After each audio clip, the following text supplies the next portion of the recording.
నీవు ఈ లోకంలో దేవునితో కలిసి ఆయన చిత్తాన్ని నెరవేర్చాలి. నీవు ఈ లోకంలో దేవునితో కలిసి ఆయన చిత్తాన్ని నెరవేర్చాలి కదా. ఈ లోకంలో ఎన్నో లక్షల కోట్ల మిలియన్ మంది ఉంటే దేవుడు నిన్ను నన్ను ఎందుకు రక్షించుకున్నారో తెలుసా? ఆయనతో కలిసి ఆయన చిత్తానుసారంగా ఆయన పని నువ్వు ఈ లోకంలో చేస్తావు అని. మరలా చెప్తానండి, ఈ లోకంలో ఎన్నో కోట్ల మంది ఉంటే దేవుడు నిన్ను నన్ను మాత్రమే ఎందుకు రక్షించుకున్నారో తెలుసా? ఎందుకు అంటే ఆయనతో కలిసి ఆయన చిత్తానుసారంగా ఈ లోకంలో ఆయన పని మనం చేస్తామని. అది మన మీద దేవుడు పెట్టుకున్న నమ్మకం అండి. ఆ నమ్మకాన్ని మనం ఎప్పుడో వదిలేసాం. ఆ నమ్మకాన్ని మనం ఎప్పుడో మర్చిపోయి ఎన్నో సంవత్సరాల నుంచి, నెలల నుంచి ఈ విషయాలు కూడా మర్చిపోయి మన యొక్క ఉద్యోగంలో, మన యొక్క కుటుంబ జీవితంలో, మన యొక్క ప్రాంతంలో, మన యొక్క సంఘంలో, మన యొక్క పరిచర్యలో జీవిస్తున్నాము అని ఆ గొప్ప దేవాది దేవుడు నీతో నాతో ఈరోజు జ్ఞాపకం చేస్తున్నారు. ఎంత భయంకరమైన స్థితిలోనికి వెళ్ళిపోతుందో కదా క్రైస్తత్వం. నన్ను దేవుడు ఎందుకు సృష్టించారు, ఎందుకు నన్ను సృష్టించారు, అవసరమేమో అయింది, ఎందుకు నేను ఈ లోకానుసారంగా జీవించకూడదు, ఎందుకు నేను ఆయనకి ఇష్టమైనట్లుగా బ్రతకాలి, ఎందుకు ఆయనకు మాత్రమే నేను మహిమ తేవాలి, ఎందుకు నన్ను దేవుడు విమోచించాడు, నేను ఎందుకు బ్రతుకుతున్నాను, నా జీవితంలో ఆయన చిత్తం ఏమిటి, ఇలాంటి విషయాలు మన హృదయంలోనికి వచ్చి, ఇలాంటి విషయాలు మనం ఆలోచించి కొన్ని సంవత్సరాలు అయిపోయింది కదా. దేవుడు మనతోనే మాట్లాడుతున్నారండి. దేవుడు మనతోనే మాట్లాడుతున్నారు.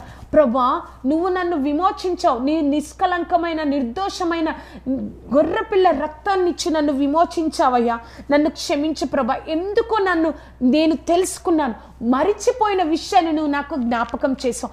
మరలా నీ వైపు తిరుగుతున్నాను. నేను నీ యొక్క మహిమ నిమిత్తం, నీ యొక్క చిత్తాన్ని నెరవేర్చడం కోసం నేను ఈ లోకంలో జీవిస్తాను ప్రభా అని నువ్వు ఎప్పుడైతే వెనుదిరుగుతావో మరలా గొప్ప దేవుడు నిన్ను మరలా కట్టడానికి సిద్ధంగా ఉన్నాడండి. మనల్ని కట్టడానికి మరలా సిద్ధంగా ఉన్నాడు. ఆ యొక్క బాప్తీసం పొందినప్పుడు, దేవుణ్ణి తెలుసుకున్నప్పుడు ఎంత ఉజ్జీవం మన జీవితంలో ఉండేదో, ఎంత ఉజ్జీవం కలిగి మన హృదయంలో కలిగి ఉన్నామో, ఎంతగా దేవుని సన్నిధిని ఇష్టపడ్డామో, ఎంతగా దేవుడి కృపలో నిలబడ్డామో, అటువంటి ఉద్యమం రావాలని ఆ గొప్ప దేవాది దేవుడు మనందరినీ కోరుకుంటున్నారు. క్రైస్తవ సమాజం నిద్రపోయే స్థితిలో అయిపోయిందండి. క్రైస్తవ సమాజం ఒక ముద్ద నిద్రలాగా అయిపోయింది. అవి ముందలే చర్చికి వెళ్తున్నాం, వస్తున్నాం, వాక్యాన్ని వింటున్నాం. అది కాదండి. ఒక ఉజ్జీవం కలిగి మనం ఈ లోకంలో పోరాడుతున్నది ఒక మనుషులతో కాదు, కానీ దురాత్మ శక్తులతో.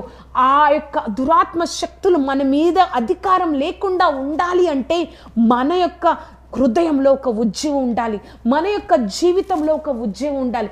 అది ఎప్పుడో దాన్ని ఏం చేసామో తెలుసా? ఎప్పుడో దాన్ని పాతిపెట్టేసాం, ఎప్పుడో దాన్ని మర్చిపోయాం. దేవుడు మనతోనే మాట్లాడుతున్నారు. ఎందుకు నీ జీవితం ఇలా అయిపోయిందో తెలుసా? ఈ విషయాలన్నీ మర్చిపోవడం వల్ల. ఎందుకు నీ జీవితంలో ఆశీర్వాదం లేదో తెలుసా? ఈ విషయాలన్నీ ఎప్పుడో మర్చిపోవడం వల్ల. నేను ఎందుకు సృష్టింపబడ్డాను, నేను ఎవరు, నేను ఎందుకు దేవుడు నన్ను సృష్టించారు, ఎలా బ్రతకాలి, నేను ఈ లోకం మట్టికే నా దేవుడిని అనుసరిస్తుంది అన్న విషయాలన్నిటిని నువ్వు మర్చిపోయి జీవించడం వల్ల మనం ఎప్పుడో అసంతృప్తి అయిన ఆశీర్వాదంతో సర్దుకోవాల్సి వస్తుందండి. మరొకసారి చెప్తానండి, ఒక అసంతృప్తి కలిగిన ఒక ఆశీర్వాదంతో మన జీవితాలు సర్దుకోవాల్సి వస్తుంది. కానీ ఆ గొప్ప దేవుడు నీతో నాతోనే మాట్లాడుతున్నారు. ఈ విషయాలు నువ్వు ఎప్పుడు మర్చిపోవద్దు. ఇంకా జీవితంలో ఎప్పుడు నువ్వు మర్చిపోకుండా ప్రతినిత్యము నీకు నువ్వు ఉజ్జీవాన్ని తెచ్చుకొని దేవుడిలో నిలబడి అనేక మందికి ఒక ఆశీర్వాదకరంగా ఉండాలని ఆ గొప్ప దేవాది దేవుడు మనతో మాట్లాడుతున్నారు. ఇప్పటికైనా మనం దేవుడి వైపు తిరుగుదామా? ప్రభువా, నన్ను క్షమించయ్యా, నువ్వు నన్ను ఎందుకు సృష్టించావో, ఎందుకు నన్ను నిలబెడుతున్నావో, ఎందుకు నన్ను కాపాడుతున్నావో, ఈ లోకం నాకు ఇష్టం వచ్చినట్లుగా నేను ఇప్పటి వరకు జీవించానయ్యా, నీలో ఉండి బాప్తీసం తీసుకొని సంఘంలో పరిచర్య చేస్తా, నాకు ఇష్టమైనట్లుగా నేను జీవిస్తున్నాను ప్రభా, నన్ను క్షమించు ప్రభా అన్న మనతోనే దేవుడు మనతోనే మాట్లాడుతున్నారు. ఒక్కసారి దేవుడి వైపు తిరుగుదామా? ప్రార్థన చేద్దామండి. సర్వోన్నతుడా, సర్వాధికారి, సర్వశక్తిమంతుడా, నీ గొప్ప కృప, కాపుదల, భద్రత తోడుగా ఉంచి తండ్రి, నాతో మాతో మాట్లాడిన దేవా నీకు వందనాలు. ఆశ్చర్యకరుడా, నీ గొప్ప కార్యం జరిగించుకోనండి. ఏ శోధన మా మీద అధికారం లేదయ్యా. మేము అనేక సార్లు క్రైస్తవులుగా ఇటువంటి విషయాలను మేము మర్చిపోయామయ్యా. తండ్రి, మమ్మల్ని నువ్వు ఎందుకు సృష్టించావు తండ్రి, ఎందుకు సృష్టించావో మర్చిపోయాం.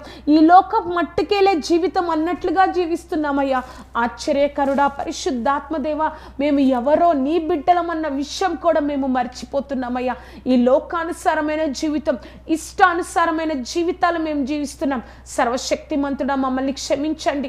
నీ కృపతో మమ్మల్ని తండ్రి నింపండి దేవా. నీ నామాన్ని ఘనపరుచుకోనండి.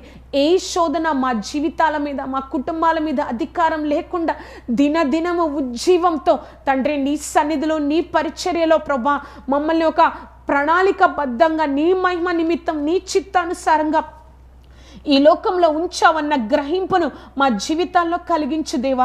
నీ కార్యం జరిగించండి. సర్వశక్తిమంతున ప్రభా, బ్రతికున్న చనిపోయిన స్థితిలో మా ఆత్మలు ఉండకూడదు దేవా. కార్యం జరిగించండి అయ్యా.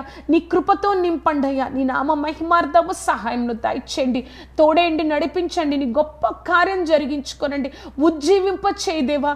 నీ కృపలో నింపు దేవా. నీ నామాన్ని ఘనపరుచుకోయ్యా. నువ్వే సహాయంను దయచేసి నడిపించగలరని నజరేయుడైన యేసుక్రీస్తు నామమున అడిగి వేడుకొచ్చున్నాము తండ్రి.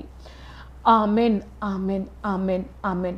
చూశారు కదండి, దేవుడు మనతో ఎందుకు మాట్లాడుతున్నారో తెలియదు. ఇప్పటికైనా ఉద్యమం తెచ్చుకొని ప్రభా నన్ను క్షమించని కన్నీటితో మనం గోజాడి ఉజ్జీవంతో ఆయన యొక్క చిత్తంలో ముందుకెళ్దామా? ఎందుకు అంటే అనేక మంది నశించిపోతున్నారండి.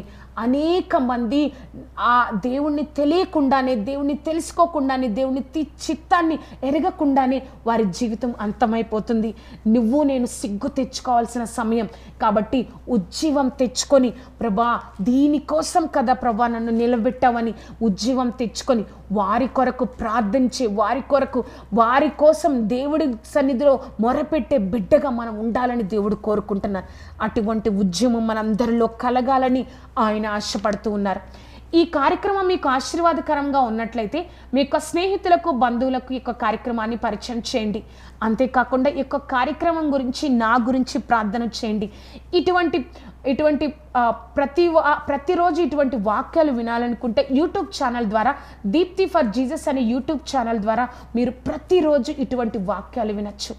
ఉజ్జీవం కలిగిన క్రైస్తవులుగా మనం నిలబడాలని దేవుడు కోరుకుంటున్నారు. దేవుడు మిమ్మల్ని ఆశీర్వదించును గాక. Amen, amen, amen.